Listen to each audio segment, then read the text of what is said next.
के सफल आयोजन के लिए अध्यक्ष की आवश्यकता होती है।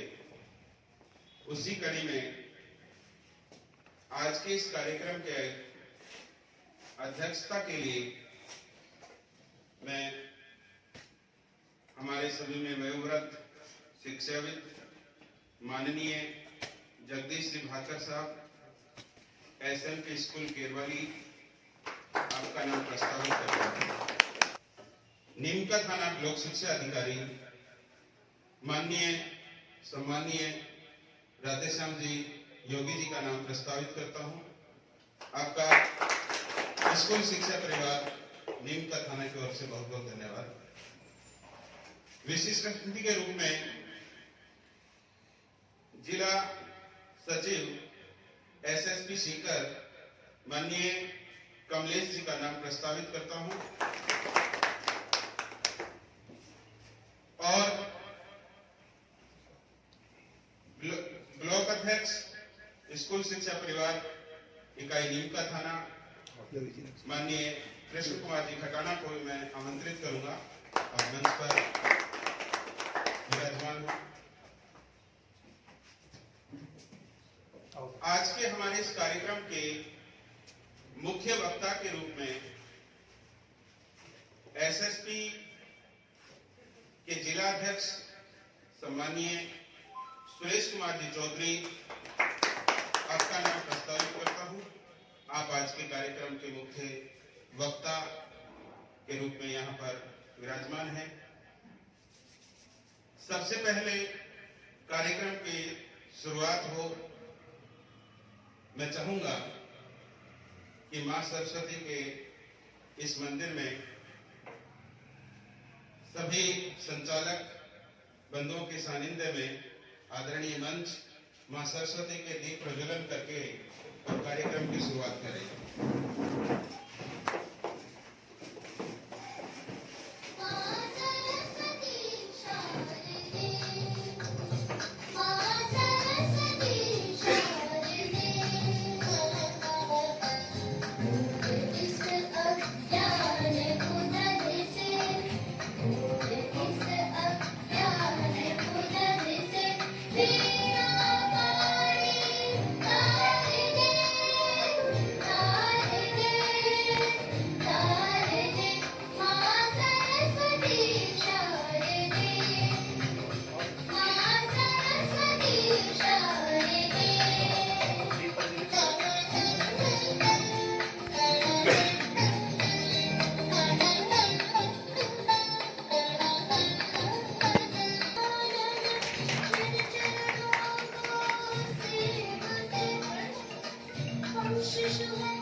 इस प्रार्थना के आनंद के साथ हम आज के इस कार्यक्रम की शुरुआत करते हैं।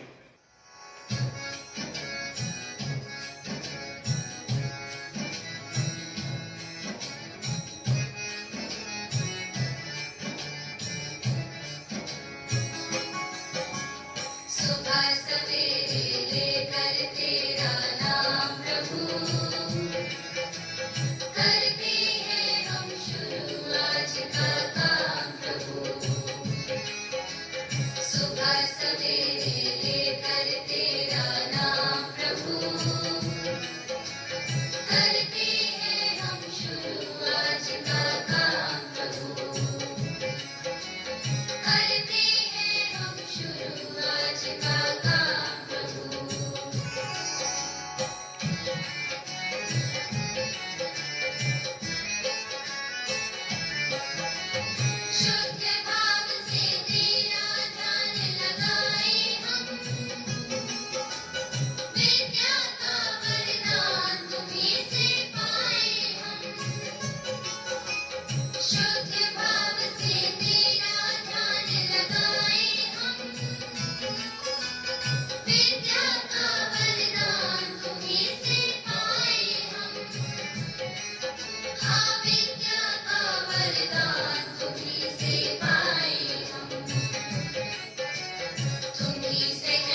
आदरणीय पवन कुमार जी शर्मा,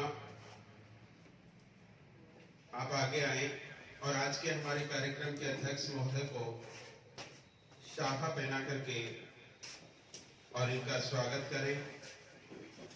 हमारे कार्यक्रम के मुख्य अतिथि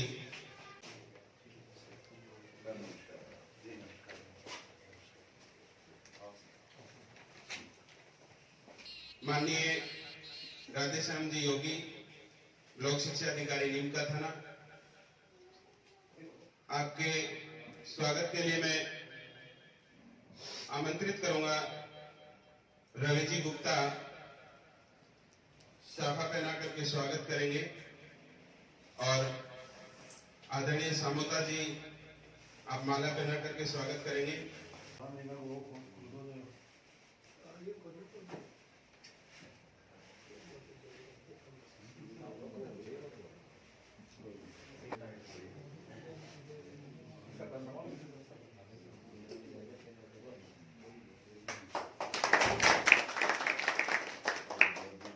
बहुत बहुत धन्यवाद साहब, आपने कार्यक्रम में पहुंच करके स्कूल शिक्षा परिवार का मान बढ़ाया है। अब स्कूल शिक्षा परिवार के जिला सचिव माननीय कमलेश जी का साफा पहना करके स्वागत करेंगे महावीर प्रसाद जी ब्रजवासी, और माल्यार्पण करेंगे सतीश जी सर।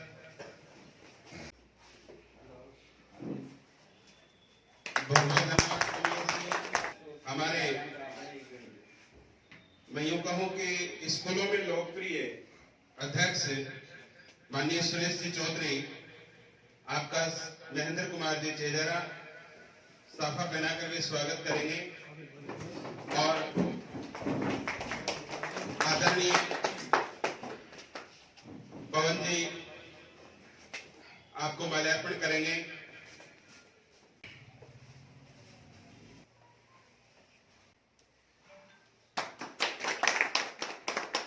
बहुत बहुत धन्यवाद। एसएसपी अध्यक्ष माननीय कृष्ण जी खटाना, आपका माला पहना करके स्वागत करेंगे राकेश जी यादव, और साफा पहनाएंगे जुगल जी सैनी।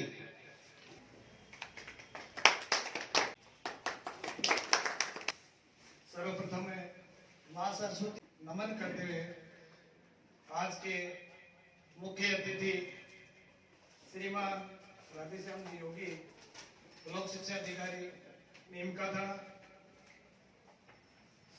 जिला अध्यक्ष सुरेश जी चौधरी,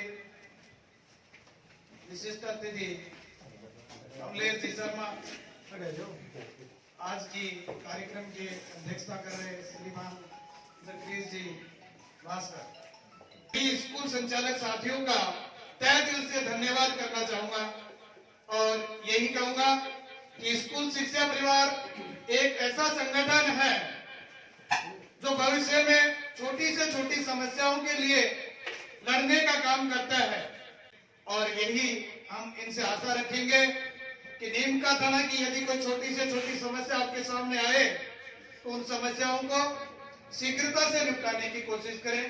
बहुत बहुत धन्यवाद। माननीय ब्लॉक शिक्षा अधिकारी साहब के लिए मैं एक शेयर अर्ज करना चाहूंगा। हार को जीत की एक दुआ मिल गई साहब, हार को जीत की एक दुआ मिल गई, तप्त मौसम में एक हवा मिल गई। आप आए हमारे इस कार्यक्रम में, आप आए हमारे इस कार्यक्रम में, यूं लगा जैसे तकलीफ को दवा मिल गई। आप हमारे इस कार्यक्रम में पहुंचे, स्कूल शिक्षा परिवार नीमका थाना की ओर से आपका तहे दिल से हार्दिक अभिनंदन, स्वागत। अब मैं आमंत्रित करना चाहूंगा माननीय पवन कुमार जी चेजारा, एक्सीलेंस स्कूल गोहाला, आप अपने विचार रखिए। नीमका थाना ब्लॉक के शिक्षा अधिकारी श्रीमान राधेश्याम जी योगी, स्कूल शिक्षा परिवार सीकर से श्रीमान सुरेश जी चौधरी, स्कूल शिक्षा परिवार सचिव श्रीमान कमलेश जी, इस विद्यालय के डायरेक्टर श्रीमान रवि जी गुप्ता, स्कूल शिक्षा परिवार ब्लॉक नीमका थाना के अध्यक्ष श्री कृष्ण कुमार जी खटाना, अन्य विद्यालय से पधारे हुए संचालक महोदय, निर्देशक महोदय, सबसे पहले नववर्ष 2022 की हार्दिक शुभकामनाएं। कुछ समस्याएं जो हैं हमारे क्षेत्र से सभी स्कूल संचालकों की हैं। प्रथम जो समस्या है आरटी भुगतान की, लेकिन आरटी का जो पैसा पिछले साल का था अभी तक हमें भुगतान नहीं हो पाया। इससे पूर्व हमें ये कहा गया कि भौतिक सत्यापन होगा, उसके पश्चात आपका पैसा आपको मिलेगा, एक साथ मिलेगा, लेकिन अभी तक जो है क्लेम बिल 25% के बनाए गए और वो भी अधिकतर स्कूल जो हैं उनके अभी तक भुगतान नहीं हो पाए। दूसरी समस्या, ब्लॉक स्तर पर जो रिजल्ट है विद्यालय का जो जमा होता है, सभी संचालक महोदय चाहते हैं कि नीमका थाना ब्लॉक जो है वहीं पर जो है रिजल्ट यहीं जमा हो। तीसरी समस्या श्रीमान सीबीओ साहब के सामने हम रखना चाहते हैं कि लॉकडाउन वाली स्थिति में हम स्कूलों का संचालन किस तरीके से करें, इसका मार्गदर्शन भी आप हमें आज दे के जाएं। एक उम्मीद लेकर जो है आज हम यहाँ आए हैं और उस समस्या का समाधान जो है आप हमें बताएं किस तरीके से हम पिछले 17 माह से जो है उबर कर इन 4 महीनों के अंदर विद्यालय संचालित की है और दोबारा स्थिति पहले वाली आ रही है। तो मैं सीबीओ साहब से निवेदन करूंगा कि आप इन समस्याओं को हमें मार्गदर्शित करके जाएं कि हम देश के लिए नवयुग तैयार कर रहे हैं, हम कर्जे में डूबे हुए हैं, हम किसी भी तरीके से विद्यालय को संचालित कर रहे हैं, एक अच्छा कार्य जो देश के लिए कर रहे हैं उसको भी आप हमें जो है मार्गदर्शन दे के जाएं। धन्यवाद। एक दो समस्या मेरे भी ध्यान में है, जैसे क्रीड़ा शुल्क हमारी बहुत बड़ी पीड़ा रहती है साहब। कोरोना में स्कूल नहीं चलती तो ऑर्डर आ जाते हैं कि स्कूल नहीं तो फीस नहीं, लेकिन जब खेल ही नहीं तो क्रीड़ा शुल्क किस बात का।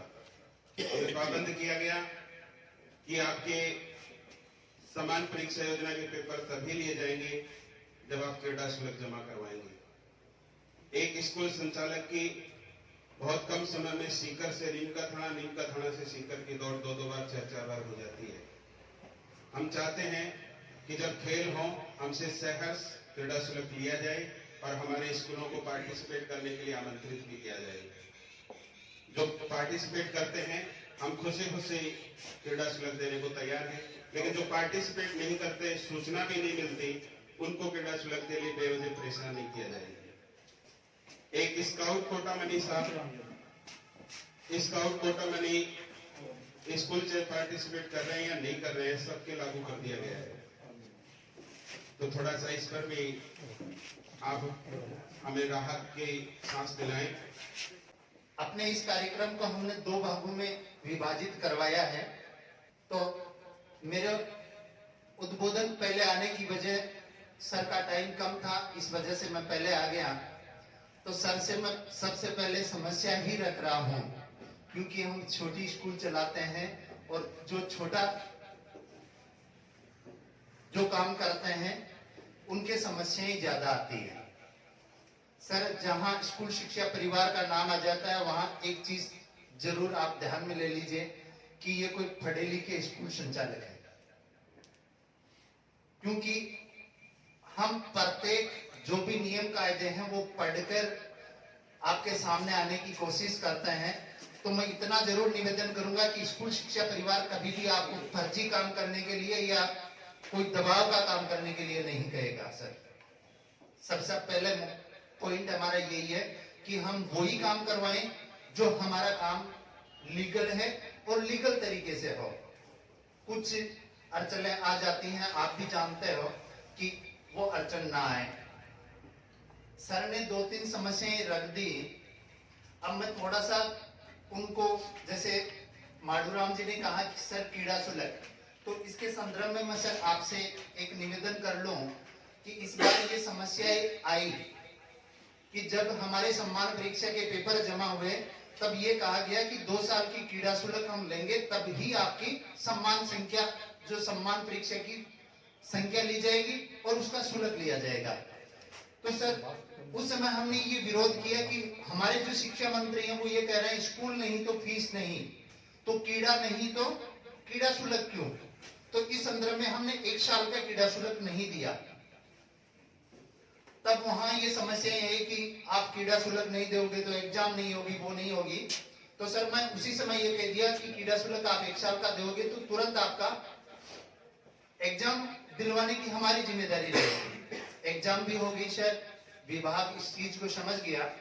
उसके बाद में एक छोटा सा एक आदेश निकला कि स्काउट कोटा मनी जमा करवाएंगे तब यही पेपर दिए जाएंगे। जो स्कूल स्काउट में पार्टिसिपेट करती है उसके लागू रहता है। तो या तो वो पेपर, या नहीं सर इसका यही समाधान करवाया जाए कि जिस दिन एग्जाम स्टार्ट होती है उस दिन पेपर एक साथ दे दिए जाए, और उसके लिए कड़े नियम बना दो। यदि हम फर्जी पाए जाते हैं तो पूरे राजस्थान का जो खर्चा वहन करता है वो स्कूल वाला कर देगा। यदि कोई गड़बड़ करता है, आप बराबर जांच तो करते ही हो, हाफ ईयरली चाहे वार्षिक परीक्षा हो, उसकी जांच टीम चलती रहती है सरकार की तरफ से। यदि हम फर्जी पाए जाते हैं तो हमारे ऊपर पेनल्टी लगाओ। जो बच्चा अध्ययन कर किसी स्कूल में अध्ययन कर चुका और वो दूसरी स्कूल में जाए और उसको बगैर प्रमाण पत्र उसको एडमिशन दे दिया जाए, ऐसा कहीं नहीं लिखा हुआ है। और अध्ययन के अंदर ये सामने आया कि स्काउट कोटा मनी और क्रीड़ा प्रतियोगिता ये एक्टिविटी शुल्क है। मेरी बात समझ गए होंगे आप। जो एक्टिविटी जो पार्टिसिपेट करता है उसके लागू रहता है। हम इतने दिन से ऊपर की क्लासों का भी क्रीड़ा शुल्क देते आ रहे थे, 6वीं से लेकर 12वीं तक, लेकिन अब ये समझ में आया है कि ये सर एक्टिविटी शुल्क है। जो स्कूल पार्टिसिपेट करती है वो इसके अंदर फीस जमा करवाएगी। तो इस संदर्भ में सर आप थोड़ा सा देखना, आरटी भुगतान को लेकर बहुत सारी समस्याएं रहती हैं। अब आरटी भुगतान से एक सर मेरे माइंड में, मैं सर आप लोगों के बीच में 4 साल से काम कर रहा हूं, तो एक मैं भी छोटी सी स्कूल ही चलाता हूं, सीकर के पश्चिम साइड में चलाता हूं।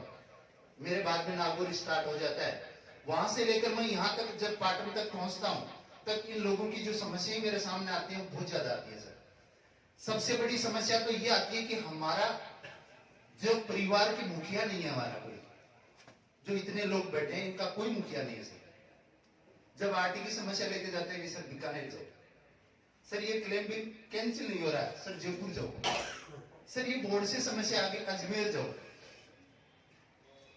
सर ये मोटी समस्या थी कि हमारा कोई गुआड़ नहीं है, जो रेवड़ चराते हैं उनका कोई गुआड़ होता है, हमारा कोई गुआड़ नहीं है।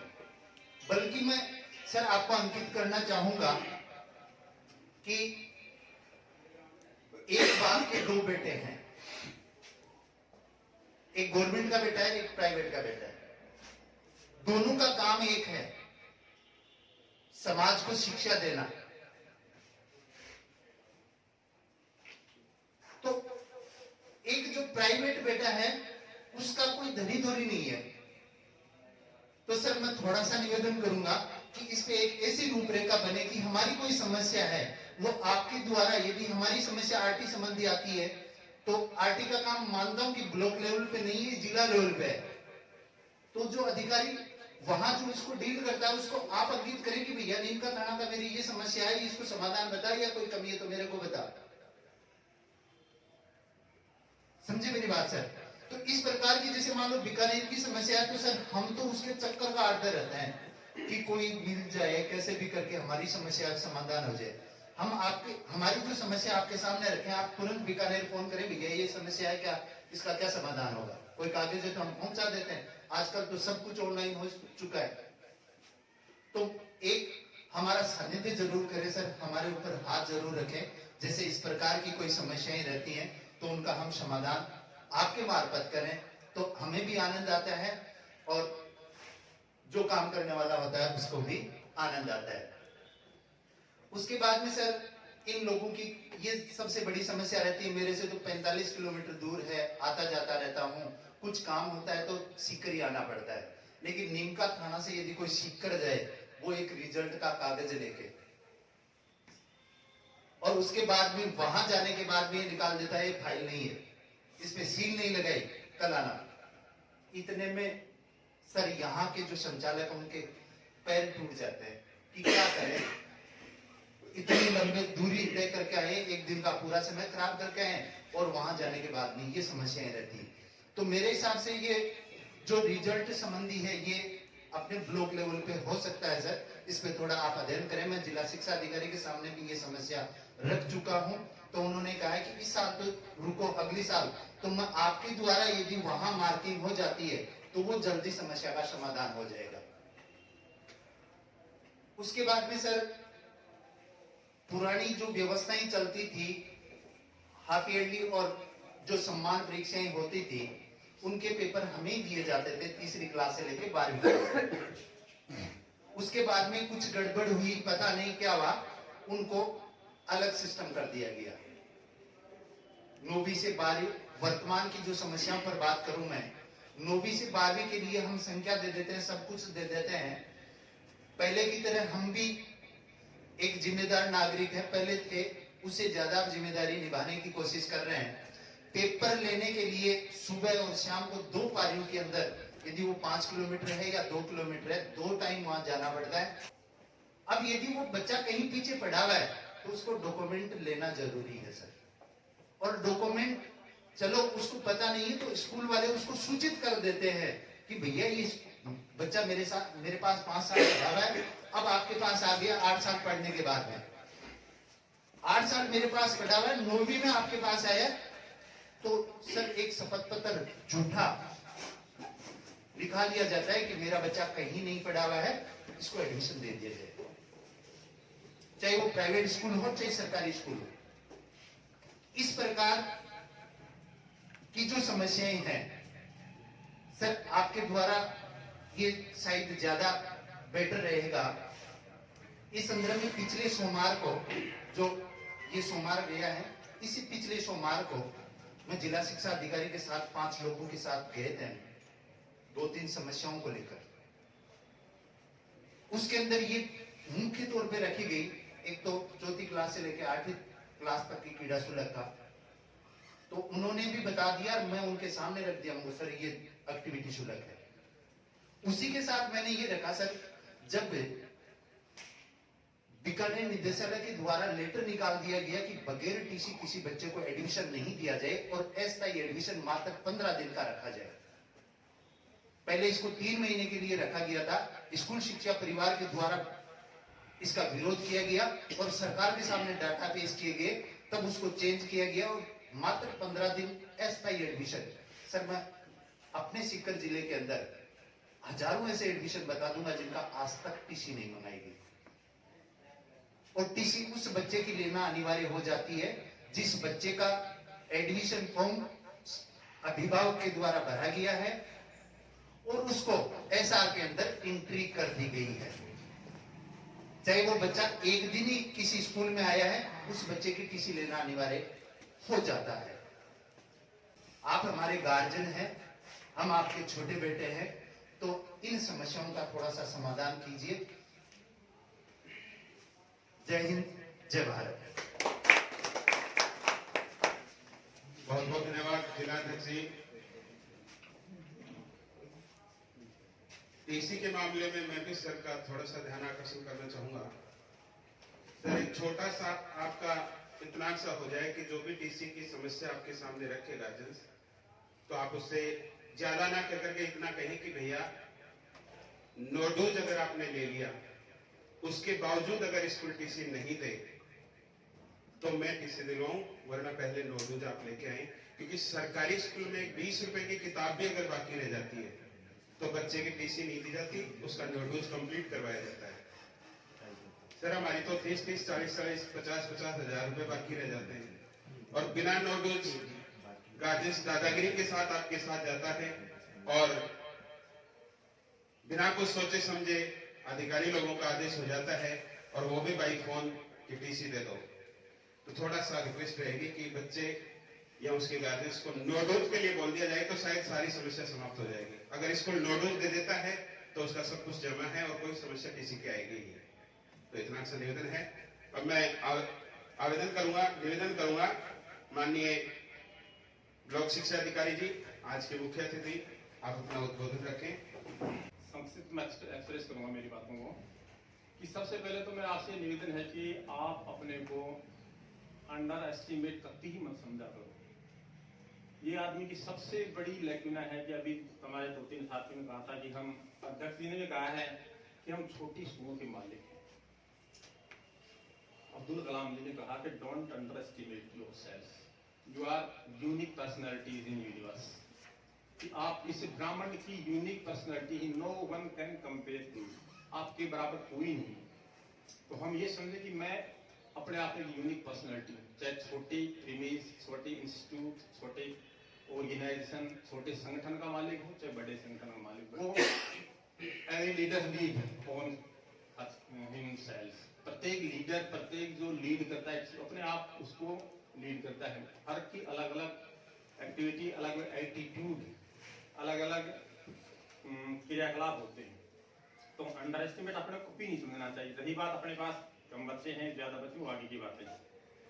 हम जिस भी संस्थान में बैठे हैं, जहां भी विराजमान है, जिनको चलाते हैं, तो हम ये समझे कि मैं ही सब कुछ हूँ, मेरे बराबर कोई नहीं। तो हम कभी हार ही नहीं पाएंगे।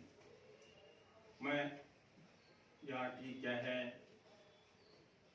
कोटा मनी क्या है, क्रीड़ा शुल्क क्या है, फीस कब देने के बाद थोड़ी देर बाद में चर्चा करूंगा, आपको बता दूं थोड़ा सा। जंगल का जो राजा होता है उसको कभी किसी ने चुना नहीं थी। You are king of the forest, किसी ने नहीं चुना। बहुत सारे जीव जंतु उसमें रहते हैं। आप पढ़े लिखे विद्वान हो, कहीं मेरे से आप ज्यादा जानते हैं इन चीजों के बारे में। हाथी है, अपने आप में बहुत बड़ा जानवर है, पावरफुल है, बहुत वेट रखता है अपने आप में।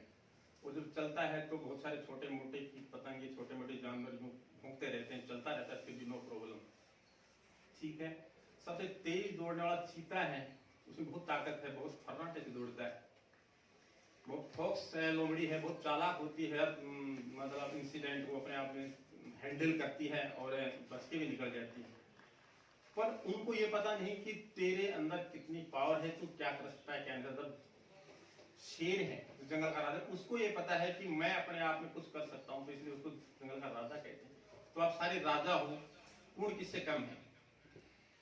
तो सबसे मेरा ये कहने का मतलब ये कि हम कहीं किसी से कम नहीं, बशर्ते कि हमें जो कॉन्स्टिट्यूशन के पैराज हैं, संविधान के जो मूल रूप से टारगेट हैं, उनकी जो पहलू है, उनके ऊपर चलें, तो हम कहाँ किसी से कम हैं। सबसे पहले माँ सरस्वती को नमन,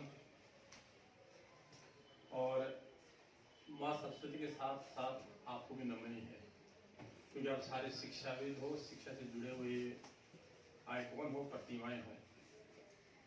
सम्माननीय जगदीश जी आज की सभा के अध्यक्ष पद को तो सुशोभित कर रहे हैं, और हमारे बड़े भ्राता श्री भी हैं। सुरेश जी सर जो सीकर रिमोट एरिया से पधारे हैं, और कमलेश जी, कृष्ण जी खटाना, और इस इस विद्यालय के, इसे वटवर्थ दिशा पब्लिक स्कूल के डायरेक्टर महोदय श्री रवि गुप्ता जी, समस्त मेरे समक्ष मेरे सामने विराजमान डायरेक्टर्स महोदय, अपनी अपनी संस्थाओं के मालिक और संस्थाओं को मूर्त रूप देने वाले, सबसे पहले तो आपका हार्दिक अभिनंदन है, स्वागत है नववर्ष में, कि नववर्ष में अच्छी स्थिति में हम हैं, इसलिए हम आज यहाँ एक दूसरे के समक्ष बैठे हैं। और यही भगवान से कामना भी है मेरी आप लोगों के लिए, कि आप आने वाले सालों में जितनी भी लंबी आयु आगे, उनमें आप इसी अच्छी तरह से फलें फूलें, और आपकी जो संस्थाएं हैं अच्छी चलें। ये मेरी आपसे गुजारिश है। भगवान शिव से मेरी कामना भी है कि आप अच्छी तरह से फले फूलें। साथियों, अभी जो बातें चल रही थी, क्वेरी चल रही थी कि ये समस्याएं हैं, ये चीजें हैं, ये नहीं है, उनके बारे में आप थोड़ा सा निवेदन करूँ। आरटीआई की जो 2 सालों से आप देखो, पूरा एंटायर यूनिवर्स ही कितना पेंडेमिक को देख पाया है।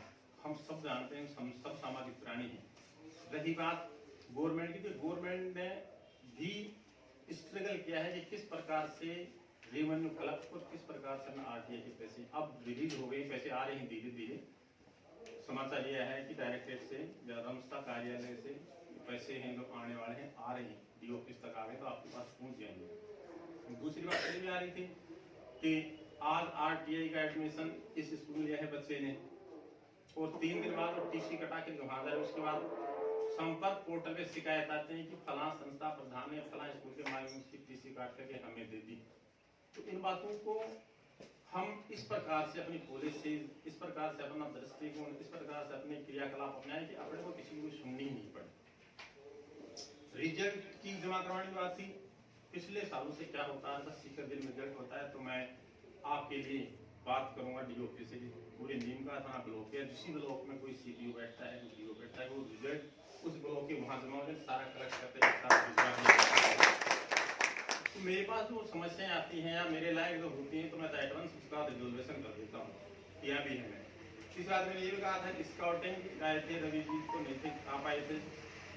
कोटा मिली की बात थी, कोटा मिली की बात सर, जो संस्था रजिस्टर्ड है, आप ये कह दो एनजीओ नहीं, गवर्नमेंट का पार्ट है। स्काउटिंग तो अपना कंपेन चल रहा है, ड्राइव है, और गवर्नमेंट का इसमें सीनियर लेवल के आईएएस इसके मॉनिटरिंग या मेंटर होते हैं, और एनजीओ नहीं, अपने गवर्नमेंट से जुड़ी संस्था है। इसमें बच्चे को अपन डिसिप्लिन, मितव्ययिता किस प्रकार को सिखाया जाता है, और गवर्नमेंट ने अब ये प्रपोज भी किया है, इसके अंक भी प्रतियोगी परीक्षाओं में नौकरी में चालू करने वाले एनसीसी की तरह। तो जो संस्था रजिस्टर्ड है स्काउट गाइड में, तो उसकी कोटा मनी की बात आ रही थी, आप गए भी थे, बोले सभी स्कूल से ले, तो मैंने तत्काल टेलीफोन किया था, सभी से लेने की जरूरत है, जो स्कूल रजिस्टर्ड हैं, जिनमें ग्रुप बने हुए हैं, स्काउटिंग है, गाइड है, उनकी आप कोटा मनी ले लीजिए। और 2 सालों की बकाया है तो नहीं दे पा रहे हैं, क्योंकि 2 सालों से अर्निंग जो चीजें थी हो नहीं पाई, फीस कलेक्ट हो पाई, तो इस साल की ले लो, पेपर दे दो, पेपर में कहीं कोई रुकावट नहीं है, आपके पास मैंने टेलीफोन कर दिया था, नहीं है रुकावट। तो ये सब चीजें अपने को आपस में कोलैबोरेशन भी करना बहुत जरूरी है। हम इसी तरह से एंडामेंट नहीं हो चाहे तो फीस मांग रहे हैं, ये हो गया, कि हम सामाजिक प्राणी हैं। सरकारी और प्राइवेट संस्थाएं कोई अलग नहीं होती, हम आपकी ग्रंथियां हैं, और ये अपने अपने विचार हैं कि हम आप भी वही सिलेबस पढ़ाते हो जो गवर्नमेंट वाला पढ़ाता है, गवर्नमेंट वाला वही सिलेबस स्टार्ट करवाता है जो आप पढ़ाते हो, तो कोई अंतर नहीं। अंतर तो अपने समझ का है।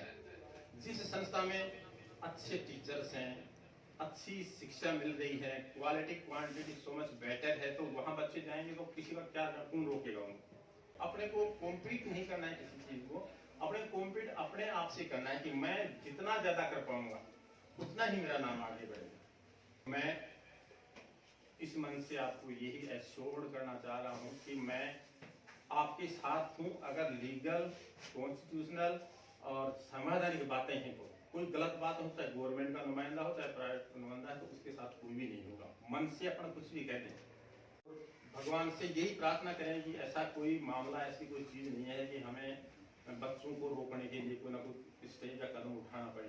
तो एसओपी का अपने तरफ पूरी तरह से पालन करना है, गवर्नमेंट की जो नियम कानून कायदे हैं उनको अच्छी तरह से फॉलो करना है। रही बात, जितना हम अच्छा कर पाएंगे, सुबह उठ करके ये सोच करके कि मैं आज उठा हूँ और ये दिन मेरे लिए ही सबसे बढ़िया दिन है, और मेरे जितना कोई नहीं कर सकता, तो फिर अपने को कोई रोकने वाला ही नहीं, चाहे गवर्नमेंट की बॉडी हो चाहे प्राइवेट की बॉडी। तो अंततः मैं आपका बहुत बड़ा ऐसा मत ओबलाइज हूँ कि आपने मेरे को याद भी किया है, बुलाया भी है, टाइम भी दिया है। और साथियों, मेरी तरफ से मैं आपको ये आगाह करना चाहता हूँ, I will assure to you कि यू डोंट माइंड एनीथिंग कि आप अलग हो मैं अलग हूँ।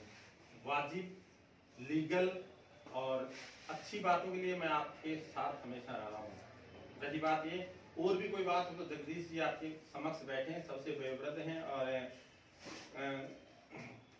निजी संस्थाओं के मालिक के जैसे ही हैं और मेरे बड़े भाई। आप इनसे पूछना कि मैं गलत जो बातें हैं, आई डोंट फील एनीथिंग और एनी टाइम दिया, मैंने कभी उनका फेवर नहीं किया, कभी उनके वो नहीं किया कि अच्छी बात, तो मैं हमेशा ही आपके साथ रहा हूँ। और रही बात इन 4-5 RTI की पैसे आ रहे हैं, और बात करूंगा मैं, क्योंकि ये सारे हमारे साथी बैठे कि क्यों तो नहीं आ रहे, कब तक आ रहे, कब तक मिल जाएंगे। तो कोई भी आपसे में से कोई मेरे को कभी आई एम अवेलेबल 24 आवर्स, कोई 24 घंटे में से बात करता है इसका क्या हुआ क्या नहीं। और इस तरह से बहुत बहुत धन्यवाद। और मैं पुनः आपसे ये कहना चाहूंगा कि साथियों, आप कहीं किसी से कोई कम नहीं हो। इतने बड़े बड़े शिक्षाविदों के अपने आप को डोंट अंडर एस्टिमेट, अपना कभी कम नहीं आंकना चाहिए, क्योंकि मैं कर रहा हूँ तो अच्छा कर रहा हूँ और बढ़िया कर रहा हूँ, बस करके कि अपना जो आंतरिक जो भावना है, इंट्रिंसिक जो मैनर है वो अच्छा होना चाहिए।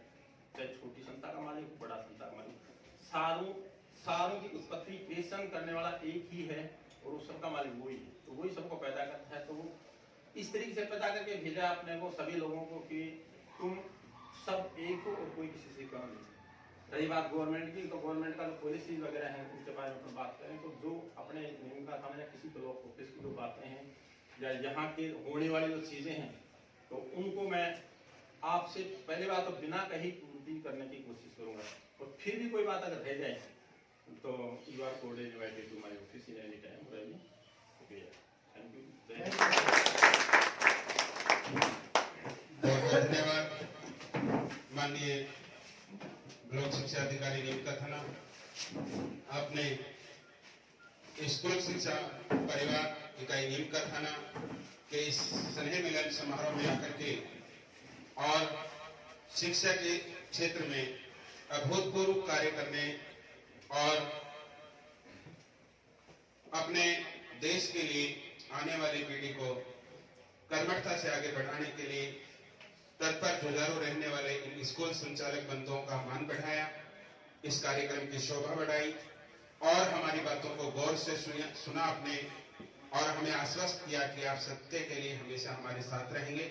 इसके लिए स्कूल शिक्षा परिवार नीमका थाना और जिला अध्यक्ष की तरफ से मैं आपको बहुत बहुत धन्यवाद देता हूं।